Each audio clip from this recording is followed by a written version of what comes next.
남편이 쓰러진 건 평범한 화요일 오후였습니다. 여보, 가슴이 아파. 거실 소파에 앉아 있던 남편이 갑자기 가슴을 움켜쥐었습니다. 저는 황급히 119에 전화를 걸었지요. 빨리 와주세요. 남편이 숨을 제대로 못 쉬어요. 하지만 병원에 도착했을 때는 이미 늦었습니다. 보호자분, 심장마비였습니다. 최선을 다했지만 의사의 말이 끝나기도 전에 저는 그 자리에 주저앉았습니다. 50년, 우리가 함께한 시간이었습니다. 24살의 중매로 만나 결혼했고, 가난했지만 행복했습니다. 남편은 작은 무역회사를 운영했고, 저는 집에서 살림을 하며 아들을 키웠지요. 남편은 성실한 사람이었습니다. 새벽부터 밤늦게까지 일했고, 가족을 위해 헌신했습니다. 당신 오늘도 지방 출장이야 일주일쯤 걸릴 것 같아. 남편은 한 달에 2~3번씩 지방 출장을 갔습니다. 부산이나 대구에 거래처가 있다고 했지요. 저는 한 번도 의심하지 않았습니다. 남편을 믿었으니까요. 장례식 준비를 시작했습니다. 아들 태민이가 장례식장을 알아보고 저는 남편의 옷을 정리했습니다. 영정사진을 고르다가 문득 눈물이 쏟아졌습니다. 사진 속 남편은 환하게 웃고 있었습니다. 작년 칠순잔치 때 찍은 사진이었지요. 여보, 왜 이렇게 갑자기 가요? 그날 밤 잠이 오지 않아 남편의 유품을 정리하기 시작했습니다. 서랍을 열자 남편의 지갑, 시계, 그리고 휴대폰이 나왔습니다. 휴대폰 화면을 켰을 때 저는 이상한 예감이 들었습니다. 잠금 화면에 문자 알림이 떠 있었습니다. 여보, 아직도 믿기지 않아요. 어떡하죠? 당신 없이 어떻게 살아요?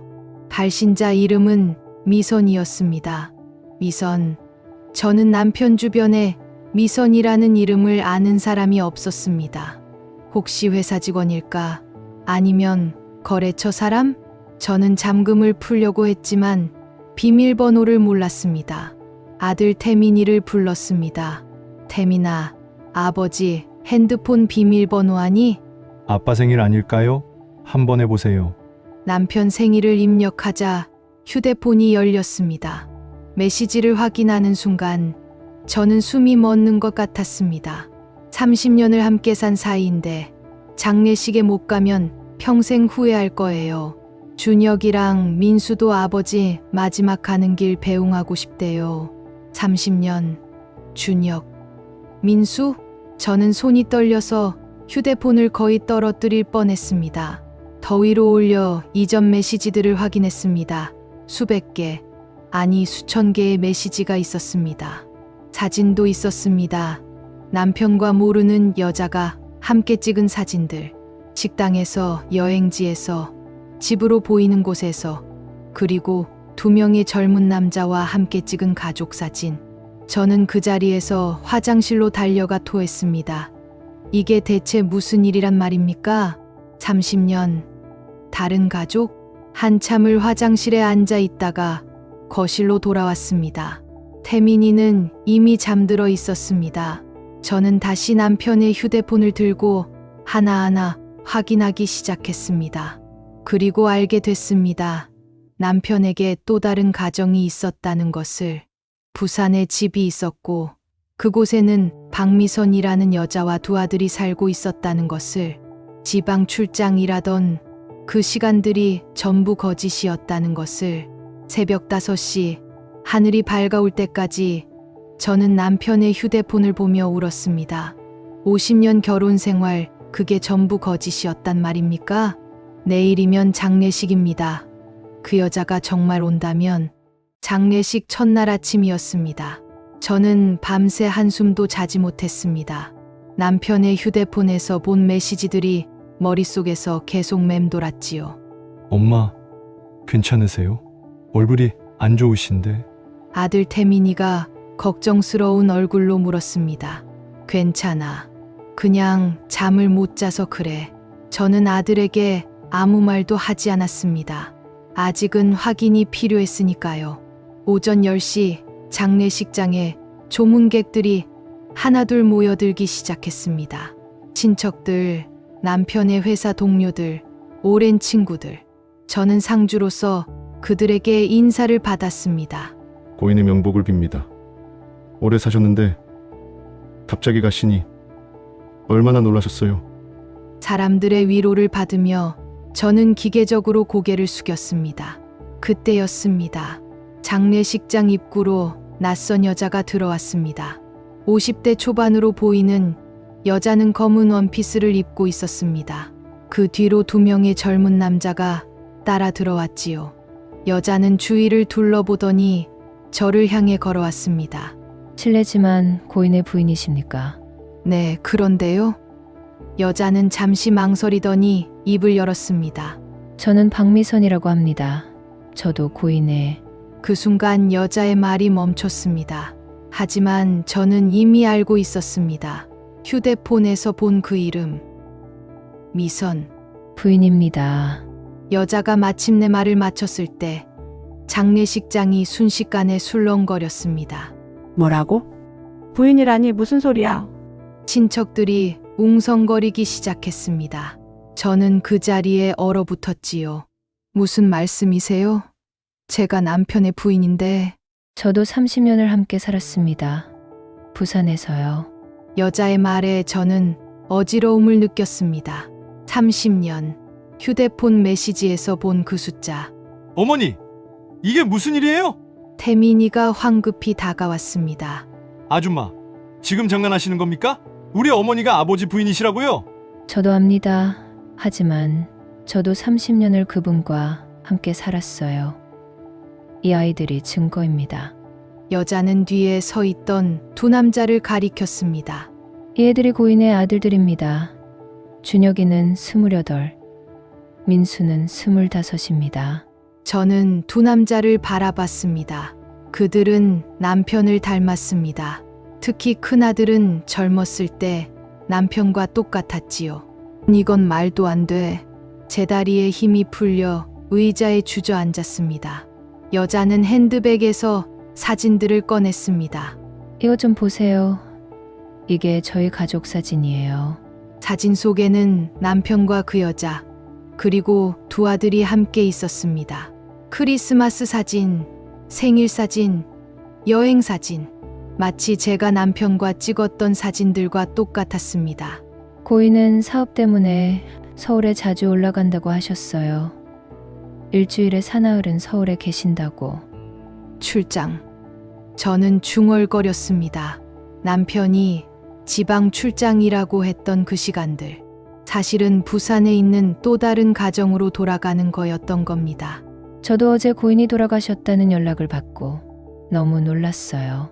그래서 아들들과 함께 올라왔습니다. 여자의 목소리가 떨렸습니다.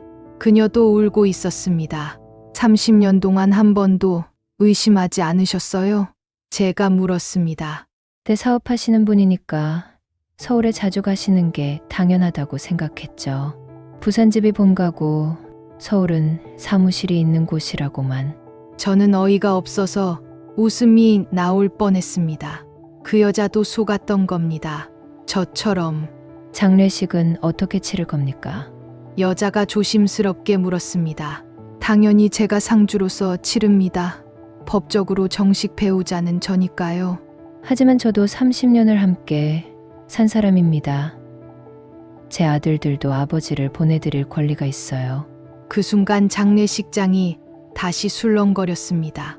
친척들이 여자를 비난하기 시작했고 여자의 아들들이 반박했습니다. 저는 그 소란 속에서 남편의 영정사진을 바라봤습니다. 환하게 웃고 있는 남편. 그 미소가 이제는 너무나 낯설게 느껴졌습니다. 50년을 함께 산 남편을 저는 정말 알고 있었던 걸까요? 장례식이 끝나고 집으로 돌아온 저는 남편의 방으로 들어갔습니다.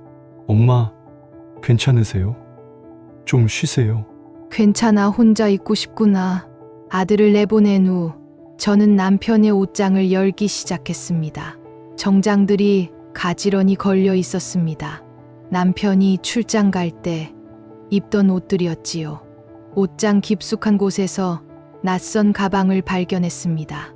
검은색 여행용 가방이었습니다. 가방을 열자 또 다른 세계가 펼쳐졌습니다. 남편의 옷이 들어 있었습니다. 하지만 제가 본 적 없는 옷들이었지요. 그리고 사진들이 나왔습니다. 두 아들의 어린 시절 사진, 초등학교 입학식, 운동회, 졸업식. 남편이 그 아이들 곁에 서서 웃고 있었습니다. 이 사진들은 언제 찍은 거지? 저는 떨리는 손으로 사진을 하나하나 들여다봤습니다. 제 아들 태민이의 어린 시절 사진과 비슷한 시기였습니다. 그 말은 남편이 두 가정의 아이들을 동시에 키웠다는 뜻이었습니다. 가방 속에서 또 다른 물건이 나왔습니다. 결혼 반지였습니다. 제 손가락에 낀 것과 똑같은 디자인의 금반지. 저는 제 반지와 가방 속 반지를 나란히 놓고 비교했습니다. 완전히 똑같았습니다. 같은 시기에 산 것처럼 보였지요. 두 개를 같이 산 거야?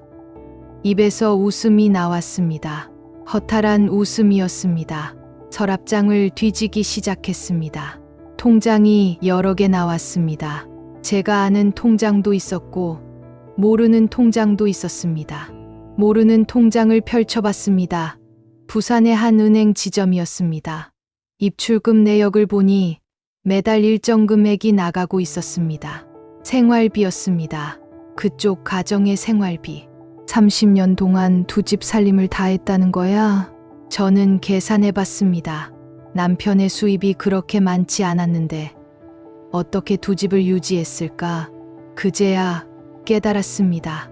우리 집이 왜 항상 넉넉하지 않았는지. 출장비가 많이 든다며 늘 아껴 쓰자던 남편의 말. 사실은 다른 가정에 돈을 쓰고 있었던 겁니다. 저는 화장대 앞에 앉았습니다. 거울 속 제 모습이 낯설었습니다. 74년을 살아온 이 여자는 대체 누구일까요? 50년 동안 남편만 바라보며 살았는데 그 남편은 저만 보지 않았습니다. 저는 화장대 서랍을 열었습니다. 그리고 남편이 준 선물들을 꺼냈습니다. 결혼기념일 선물, 제 생일 선물, 명절 선물. 그렇게 많지 않았습니다. 남편은 선물을 자주 주는 스타일이 아니었으니까요. 그쪽에도 똑같이 줬을까? 상상만 해도 구역질이 났습니다. 저녁 무렵 아들 태민이가 제 방문을 두드렸습니다. 엄마, 식사하셔야죠. 아무것도 안 드셨잖아요. 태민아, 네, 엄마. 너는 정말 몰랐니? 태민이는 고개를 떨궜습니다. 정말 몰랐어요. 아버지가 그런 분인 줄은. 내 아버지 얘기 좀 해줄래? 어떤 사람이었는지. 태민이는 한참을 생각하더니 입을 열었습니다. 아버지는 자상한 분이셨어요. 바쁘셔도 제 학교 행사에는 꼭 오셨고 주말마다 함께 시간을 보내주셨어요. 그랬구나. 근데 생각해보니까 아버지가 집에 안 계실 때가 많았어요. 한 달에 보름은 출장이라고 하시고. 그 보름, 그게 부산에서 다른 가정과 보낸 시간이었겠지요. 엄마, 이제 어떻게 하실 거예요? 모르겠다, 아직은. 그날 밤, 저는 남편과 찍은 사진들을 모두 꺼냈습니다. 결혼사진, 아이돌 잔치, 가족여행, 결혼기념일. 50년의 시간이 담긴 사진들이었습니다. 하지만 이제 그 사진들이 전부 거짓처럼 느껴졌습니다. 사진 속에서 웃고 있는 남편. 그 웃음이 진짜였을까요? 아니면 연기였을까요? 저는 사진첩을 덮었습니다. 그리고 창밖을 바라봤습니다. 50년 동안 믿었던 모든 것이 무너졌습니다. 제 결혼 생활, 제 남편, 제가 살아온 인생. 모두 반쪽짜리였습니다. 남편은 저와 함께 있을 때도 항상 반은 다른 곳에 있었던 겁니다. 당신은 나를 사랑하긴 했던 거예요? 빈방에 대고 혼자 중얼거렸습니다. 하지만 대답은 없었습니다. 남편은 이미 세상을 떠났고 진실은 영원히 알 수 없게 됐습니다. 장례식이 끝나고 며칠 후 저는 변호사 사무실을 찾아갔습니다. 어르신, 일단 남편분의 재산 목록을 확인해 봐야 합니다. 변호사는 서류를 펼쳐 보이며 말했습니다. 집은 어르신 명의로 되어 있고 예금은 변호사의 말이 멈췄습니다. 왜요? 무슨 문제라도? 예금 계좌가 거의 비어 있습니다. 뭐라고요? 저는 믿을 수 없었습니다. 남편은 회사를 경영했고 그렇게 가난하게 살지는 않았습니다. 회사 주식은 어떻게 됐나요? 그것도 문제입니다. 5년 전에 대부분 명의 이전이 됐네요. 누구 명의로요? 박준혁 이분이 누구시죠? 제 손이 떨렸습니다. 박준혁. 그 여자의 큰아들이었습니다. 그쪽 아들입니다. 아, 그렇습니까? 그럼 이건 증여세의 피를 위한 명의 신탁일 가능성이 높습니다. 변호사는 더 많은 서류를 보여줬습니다. 남편 명의로 된 부동산이 세 채 있었습니다. 하지만 5년 전부터 하나씩 박준영 명의로 바뀌어 있었습니다. 이건 계획적이네요. 돌아가시기 전에 미리 정리하신 겁니다. 그럼 제게 남은 건? 이 집 한 채와 얼마 안 되는 예금뿐입니다. 아마 전체 재산의 20%도 안 될 겁니다. 저는 그 자리에서 숨이 막히는 것 같았습니다. 50년을 함께 살았는데 제게 남은 건 고작 20%였습니다. 집으로 돌아와 아들에게 물었습니다. 태민아, 아버지가 5년 전에 회사 주식 명에 바꾼 거 알고 있었니? 아니요. 전혀 몰랐어요. 왜요? 전부 그쪽 큰아들 명의로 바꿨더구나. 태민이의 얼굴이 굳었습니다. 그게 무슨 소리예요? 제가 아버지 회사 일 도와드렸는데 아버지는 애초에 너한테 물려줄 생각이 없었나 봐. 그날 밤 저는 남편의 서재를 다시 뒤졌습니다. 그리고 서랍 깊숙한 곳에서 유언장을 발견했습니다. 아니, 유언장이 2개였습니다. 첫 번째 유언장은 10년 전에 작성된 것이었습니다. 본인의 모든 재산은 아내 이영숙에게 상속한다. 하지만 두 번째 유언장은 2년 전에 작성됐습니다. 본인의 회사 지분과 부동산은 박준혁에게, 예금은 박미선에게 상속한다. 이영숙에게는 현재 거주 중인 주택을 상속한다. 저는 두 유언장을 들고 멍하니 앉아 있었습니다. 10년 전까지는 저를 생각했던 걸까요? 아니면 그때는 아직 들키지 않을 거라고 생각했던 걸까요? 며칠 후 박미선에게서 전화가 왔습니다. 이영수 여사님이시죠? 무슨 일이세요? 재산 상속 문제로 말씀드리고 싶은 게 있어서요. 만나뵐 수 있을까요? 좋습니다. 저도 할 말이 있으니까요. 우리는 조용한 카페에서 만났습니다. 마주 앉은 박미선은 생각보다 지쳐 보였습니다. 고인이 제 아들 명의로 재산을 이전한 거 아시죠? 네, 알고 있습니다. 저도 최근에 알았어요. 고인이 돌아가시고 나서. 그게 무슨 말입니까? 고인이 5년 전부터 준혁이 명의로 재산을 옮기고 있었는데 저한테는 말씀 안 하셨어요. 박미선도 몰랐다는 겁니까? 그럼 당신도 속은 겁니까? 네. 저는 고인이 연로하셔서 아들에게 미리 물려주시는 줄로만 알았어요. 그런데 알고 보니 박미선은 말을 잇지 못했습니다. 알고 보니 뭡니까? 서울에 본처가 계시다는 걸 유언장을 정리하다가 알게 됐어요. 그 전까지는 저는 제가 유일한 부인인 줄 알았습니다. 저는 허탈하게 웃었습니다. 그럼 우리 둘 다 속은 거네요. 네. 고인은 저한테 사업 때문에 서울에 사무실이 있어서 자주 올라간다고만 하셨어요. 두 여자는 잠시 침묵했습니다. 우리는 둘 다 같은 남자를 사랑했고 둘 다 같은 남자에게 속았습니다. 그런데 재산은 어떻게 하실 겁니까? 박미선이 조심스럽게 물었습니다. 당연히 법적으로 싸울 겁니다. 제가 법적 배우자니까요. 하지만 이미 영의전이 끝났는데 증여 무효 소송을 제기할 겁니다. 제 동의 없이 재산을 처분한 건 무효예요. 박미선의 얼굴이 창백해졌습니다. 그럼 저희는 당신네 아들이 받은 재산 돌려받을 겁니다. 안 됩니다. 그건 고인이 제 아들들을 위해 남겨주신 거예요. 50년을 함께 산 아내에게는 20%만 남기고요. 두 사람 사이에 팽팽한 긴장이 흘렀습니다. 결국 박미선이 먼저 자리에서 일어났습니다. 법정에서 뵙겠습니다. 그러시죠. 박미선이 나가고 저는 혼자 커피를 마셨습니다. 차가운 커피가 목으로 넘어갔습니다. 남편이 남긴 건 재산이 아니라 전쟁이었습니다.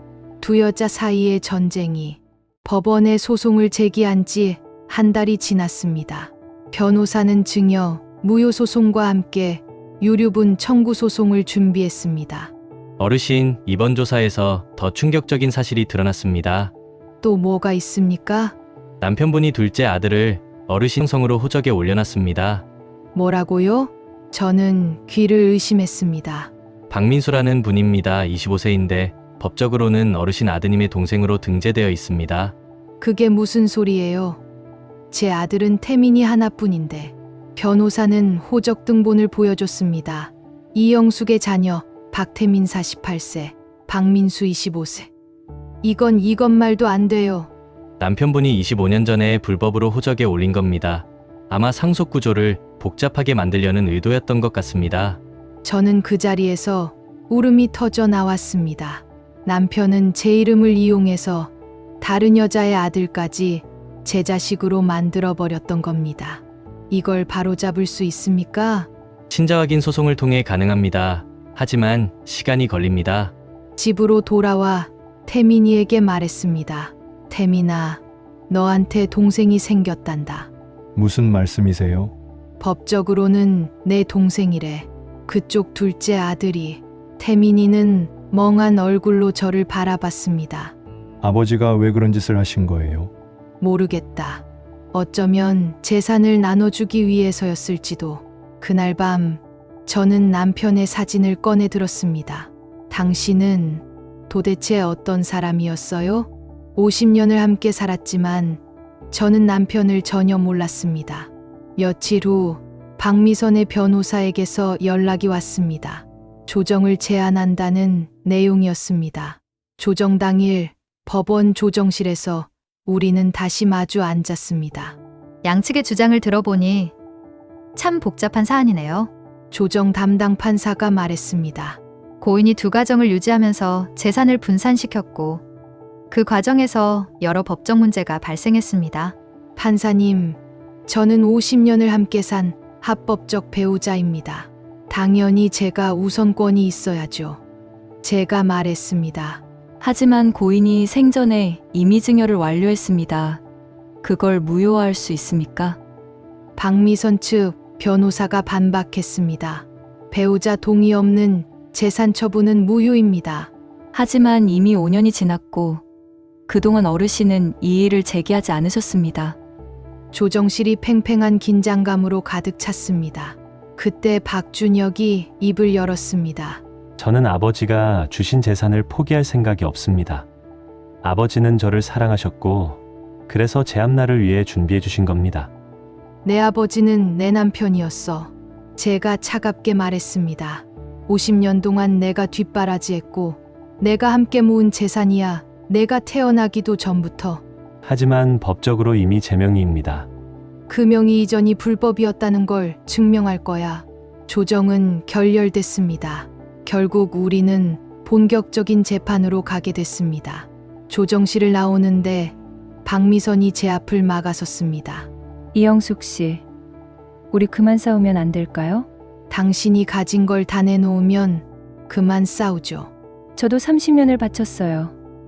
제 아들들도 아버지 없이 자란 게 아니에요. 그건 당신네 선택이었잖아요. 나는 속았고. 저도 속았어요. 저도 당신이 있는 줄 몰랐다고요. 박미선의 목소리가 떨렸습니다. 우리 둘 다 피해자예요. 그런데 왜 우리끼리 싸워야 해요? 나쁜 건 그 사람이잖아요. 저는 박미선을 바라봤습니다. 그녀의 눈에도 눈물이 고여 있었습니다. 그래요. 나쁜 건 그 사람이죠. 하지만 그 사람은 이미 죽었어요. 그래서 우리끼리 싸울 수밖에 없는 거예요. 왜요? 왜 우리가? 당신네 아들이 내 재산을 가지고 있으니까요. 그걸 돌려받아야 내가 살 수 있어요. 박미선은 고개를 떨궜습니다. 재판에서 봅시다. 저는 돌아서서 걸어 나왔습니다.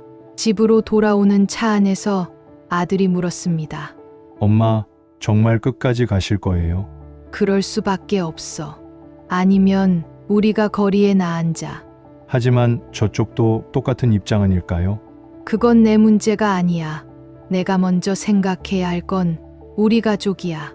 태민이는 더 이상 말하지 않았습니다. 그날 밤 저는 침대에 누워 생각했습니다. 박미선의 말이 맞았습니다.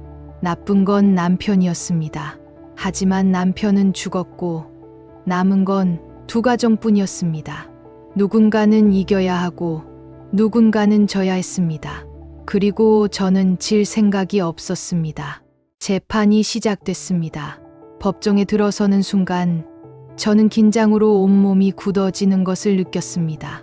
판사석, 증인석, 방청석, 모든 게 낯설었습니다. 원고 측 변호인 입장을 밝혀주시기 바랍니다. 제 변호사가 일어섰습니다. 피고 박준혁에게 이전된 재산은 원고의 동의 없이 처분된 것으로 민법상 부부 공동재산에 대한 침해입니다. 또한 고인이 사망하기 직전까지 계획적으로 재산을 이전한 것은 유류분을 침해하려는 의도가 명백합니다. 피고 측 변호인 고인은 생전에 자신의 재산을 자유롭게 처분할 권리가 있었습니다. 박준혁은 고인의 적법한 아들이며 아버지로부터 정당하게 증여받았습니다. 재판은 몇 주에 걸쳐 진행됐습니다. 증인 신문에서 박준혁이 증언대에 섰습니다. 증인은 고인과 어떤 관계입니까? 아들입니다. 고인에게 다른 가정이 있다는 사실을 알고 있었습니까? 최근까지 몰랐습니다. 아버지는 사업 때문에 서울에 자주 가신다고만 하셨습니다. 재산 증여를 받을 때 다른 상속인이 있다는 사실을 알았습니까? 아니요. 아버지가 저를 위해 준비해 주신 거라고만 알았습니다. 그의 증언은 매끄러웠습니다. 마치 준비라도 한 듯이.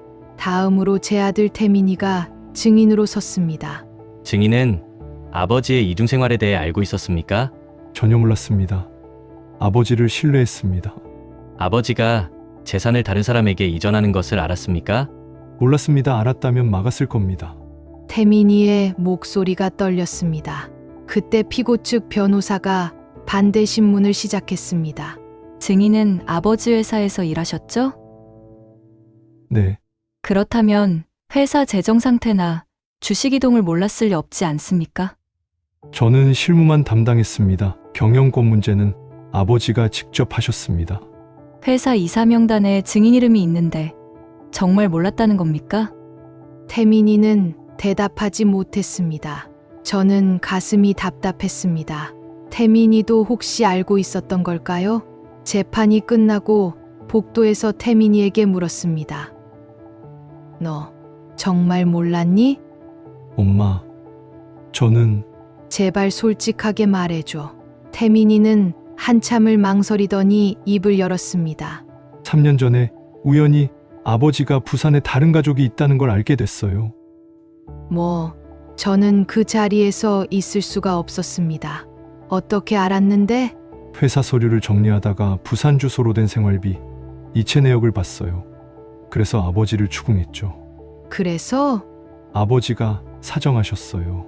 젊었을 때 실수로 만난 사람인데 이제 와서 어떻게 하겠냐고. 엄마한테 말하면 엄마가 상처받으실 거라고. 저는 아들의 뺨을 때렸습니다. 그래서 3년 동안 나한테 숨긴 거야? 엄마, 죄송해요. 너도 아버지랑 똑같구나. 거짓말쟁이야. 저는 아들을 뒤로하고 걸어 나왔습니다. 집으로 돌아오는 길, 저는 택시 안에서 울었습니다. 남편만 저를 배신한 게 아니었습니다. 아들까지도. 그날 밤, 저는 혼자 집에 앉아 있었습니다. 태민이는 연락도 없이 돌아오지 않았습니다. 현관문이 열렸습니다. 태민이인 줄 알았는데 박미선이었습니다. 어떻게 여기를? 태민 씨가 주소를 알려줬어요. 잠깐 얘기 좀 할 수 있을까요? 저는 문을 열어줬습니다. 거실에 마주 앉자 박미선이 서류 뭉치를 꺼냈습니다. 이게 뭡니까? 고인이 남긴 또 다른 서류들이에요. 제가 집을 정리하다가 찾았습니다. 서류를 펼쳐보니 남편의 일기장과 편지들이었습니다. 일기장을 읽는 순간 저는 손이 떨렸습니다. 두 가정을 유지하는 게 너무 힘들다. 하지만 둘 다 포기할 수 없다. 영숙이는 내 평생의 동반자고 미선이는 내가 사랑하는 여자다. 왜 이걸 제게 보여주는 겁니까? 당신도 알 권리가 있다고 생각해서요. 고인이 당신을 사랑했던 건 사실이에요. 사랑, 저는 비웃었습니다. 이게 사랑입니까? 50년을 속이고 재산을 빼돌리고 제 이름으로 당신 아들을 호적에 올리는 게 저도 압니다. 고인이 잘못했다는 거. 하지만 뭡니까? 고인도 고통스러워했어요. 이 일기를 보면 됐습니다. 그만 나가주세요. 박미선은 일어서며 마지막으로 말했습니다. 재판에서 이기든 지든 우리 둘 다 행복하지 않을 거예요. 고인이 우리한테 남긴 건 재산이 아니라 고통이니까요. 박미선이 나가고 저는 남편의 일기장을 다시 펼쳤습니다. 마지막 장에 이렇게 쓰여 있었습니다. 미안하다. 영숙아, 미선아. 내가 너무 비겁했다. 하지만 나는 두 사람 모두 사랑했다. 저는 일기장을 집어던졌습니다. 사랑이라는 말로 모든 걸 정당화할 수는 없었습니다. 6개월간의 재판 끝에 드디어 판결일이 왔습니다. 법정은 방청객들로 가득 찼습니다. 친척들, 지인들, 그리고 이 사건에 관심을 가진 언론까지. 저는 떨리는 마음으로 자리에 앉았습니다. 모두 일어서 주십시오. 판사가 입장했습니다. 판결을 선고하겠습니다. 판사의 목소리가 법정에 울려 퍼졌습니다. 먼저 피고 박준혁에게 이전된 부동산 3건 중 2건은 원고 이영숙의 동의 없이 처분된 것으로 판단됩니다. 해당 부동산의 소유권은 원고에게 귀속됩니다. 제 심장이 뛰기 시작했습니다. 다만 회사 주식의 경우 5년 전에 이전이 완료되었고 그 기간 동안 원고가 이의를 제기하지 않았으므로 이는 유효한 증여로 인정합니다. 반은 이기고 반은 진 것이었습니다. 추가로 박민수의 호적 등재는 명백한 허위 신고로 판단되어 무효 처리합니다. 적어도 제 이름으로 올라간 다른 여자의 아들은 제 호적에서 지워지는 것이었습니다. 마지막으로 유류분 침해에 대해서는 원고에게 30억 원의 금전 지급을 명합니다. 30억. 그 금액이 크게 느껴지면서도 동시에 50년의 값치고는 적다는 생각이 들었습니다. 이상으로 판결을 마치겠습니다. 법정이 술렁거렸습니다. 피고 측은 당황한 표정이었고 제 변호사는 만족스러운 얼굴이었습니다. 법정을 나서는데 박미선이 제 앞을 막아섰습니다. 30억을 어떻게 마련합니까? 우리한테는 그런 돈이 없어요. 그건 당신 문제예요. 집을 팔아야 해요. 우리 집을. 박미선의 목소리가 떨렸습니다. 당신이 30년 산 그 집도 원래는 제 남편 재산으로 산 거 아닙니까? 하지만 저희 아들들은 어떻게 됩니까? 준혁이는 그 돈으로 사업을 시작했는데 제 아들은요? 50년을 기다렸는데 아무것도 받지 못했어요. 두 사람은 서로를 노려봤습니다. 항소하겠습니다. 박미선이 말했습니다. 하세요. 저도 회사 주식 부분은 항소할 겁니다. 우리는 여전히 끝나지 않은 전쟁 속에 있었습니다. 몇 주 후 박준혁이 찾아왔습니다. 이영숙 여사님, 무슨 일이죠? 합의하고 싶습니다. 30억은 너무 큽니다. 15억으로 합의하시면 제가 바로 지급하겠습니다. 안 됩니다. 20억까지는 가능합니다. 그 이상은. 법원 판결대로 30억 받을 겁니다. 그럼 저희는 파산합니다. 준혁의 목소리가 높아졌습니다. 어머니와 동생이 길거리에 남게 됩니다. 그건 제 알바 아닙니다. 저는 차갑게 말했습니다. 당신 아버지가 선택한 거예요. 당신네 가족을 선택하고 제 가족을 버린 거죠. 저는 아무 잘못도 없습니다. 그냥 아버지 아들로 태어났을 뿐인데. 저도 아무 잘못 없어요. 그냥 그 사람 아내였을 뿐인데 50년을 속았습니다. 준혁은 더 이상 말하지 못했습니다. 그날 밤 아들 태민이가 조심스럽게 말했습니다. 엄마, 15억이면 충분하지 않을까요? 그쪽도 살아야죠. 너는 여전히 그쪽 편이구나. 그게 아니라 너무 잔인한 것 같아서요. 잔인한 건 내 아버지였어. 나는 그저 내 권리를 찾는 것뿐이야. 하지만 엄마, 이렇게 계속 싸우면 엄마도 행복하지 않으실 거예요. 행복? 저는 쓸쓸하게 웃었습니다. 나한테 행복 같은 건 이미 없어. 50년 전에 사라졌어. 태민이는 더 이상 말하지 않았습니다. 항소심이 진행됐습니다. 하지만 1심 판결이 대부분 유지됐습니다. 결국 박미선 가족은 부산의 집을 팔아야 했습니다. 30억을 마련하기 위해 그들이 살던 집, 준혁이 하던 사업, 모든 것을 정리해야 했습니다. 어느 날 박미선에게서 마지막 전화가 왔습니다. 돈 준비했습니다. 계좌 알려주세요. 알겠습니다. 이영숙 씨, 네. 당신은 이겼어요. 축하합니다. 목소리에 비아냥이 섞여 있었습니다. 하지만 당신도 행복하지 않을 거예요. 우리 둘 다 그 사람 때문에 인생을 망쳤으니까요. 전화가 끊겼습니다. 며칠 후 제 통장에 30억이 입금됐습니다. 저는 통장을 보며 아무 감정도 느끼지 못했습니다. 이겼습니다. 법적으로는 부동산도 돌려받았고 돈도 받았습니다. 하지만 제 가슴 속 빈자리는 여전히 채워지지 않았습니다.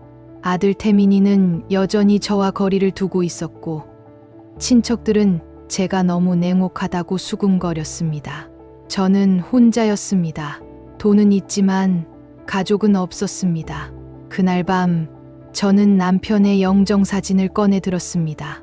이게 당신이 원한 거예요? 사진 속 남편은 여전히 웃고 있었습니다. 저는 사진을 서랍 깊숙이 넣어버렸습니다. 이제 다신 꺼내보지 않을 것입니다. 판결 후 1년이 흘렀습니다. 저는 남편 명의였던 강남 아파트로 이사했습니다.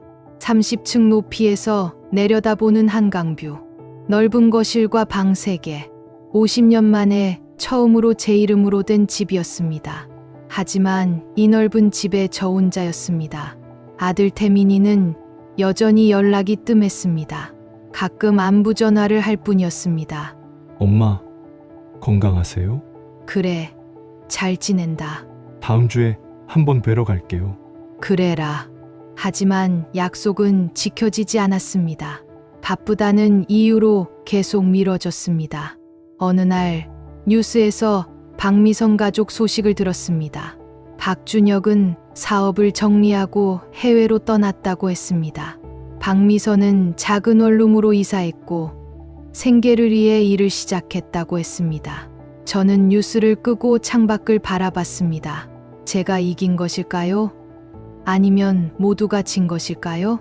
며칠 후 아들이 집으로 찾아왔습니다. 엄마, 왔니? 태민이는 거실을 둘러보더니 말했습니다. 좋은 집이네요. 그래, 내 아버지 돈으로 산 집이야.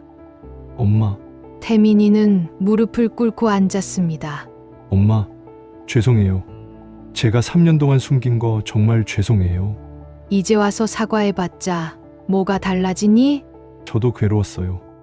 매일 엄마께 말씀드려야 하나 고민했지만 차마 용기가 안 났어요. 저는 아들을 바라봤습니다. 48세가 된 아들. 이제는 백발이 섞인 중년 남자. 태민아, 네, 엄마, 나는 내가 밉지 않아. 내 아버지가 미운 거지. 엄마, 너도 피해자야.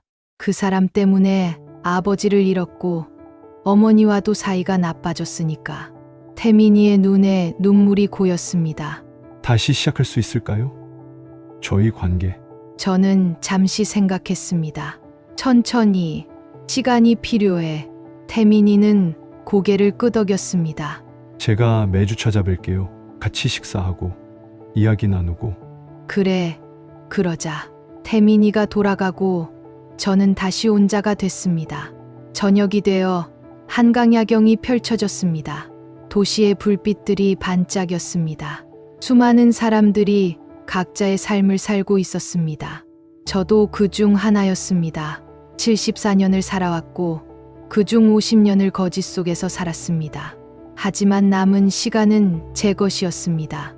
더 이상 누군가를 위해 사는 삶이 아닌 저를 위한 삶. 거울 앞에 섰습니다. 백발의 노인이 저를 바라보고 있었습니다. 주름진 얼굴, 굽은 등, 나이 든 손. 하지만 눈빛만은 살아 있었습니다. 이영숙, 당신은 해냈어. 스스로에게 말했습니다. 50년을 버텼고, 싸웠고, 이겼어. 남편의 사진이 서랍 속에 있었습니다. 저는 사진을 꺼내 한참 들여다봤습니다. 당신이 남긴 건 상처뿐이었지만 그 상처 위에 새로 시작하는 법을 배웠어요. 사진을 다시 서랍에 넣었습니다. 이번에는 맨 아래 칸에 다른 물건들 아래에 깊숙이 벽에 걸린 달력을 보니 내일은 제 생일이었습니다. 75세. 저는 전화를 들어 태민이에게 전화했습니다. 태민아, 내일 시간 있니? 네. 엄마, 무슨 일이세요? 내일 생일인데 같이 저녁 먹을래? 물론이죠. 제가 좋은 식당 예약할게요. 아니야. 집에서 먹자. 내가 해줄게. 엄마가요? 오랜만이네요. 그래. 오랜만이지. 전화를 끊고 저는 미소를 지었습니다. 오랜만에 지은 진짜 미소였습니다. 다음 날 저녁 태민이가 케이크를 들고 왔습니다. 엄마, 생신 축하드려요. 고맙다. 우리는 함께 저녁을 먹었습니다. 대화는 어색했지만 그래도 함께였습니다. 엄마, 행복하세요? 태민이가 조심스럽게 물었습니다. 행복. 저는 잠시 생각했습니다.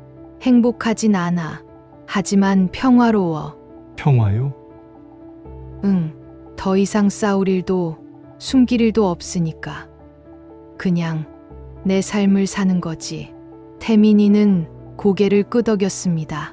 밤이 깊어 아들이 돌아가고 저는 발코니에 나가 한강을 바라봤습니다. 차가운 바람이 불었지만 상쾌했습니다.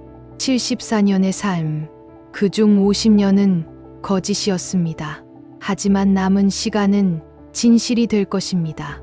저는 더 이상 누군가의 아내가 아니었습니다.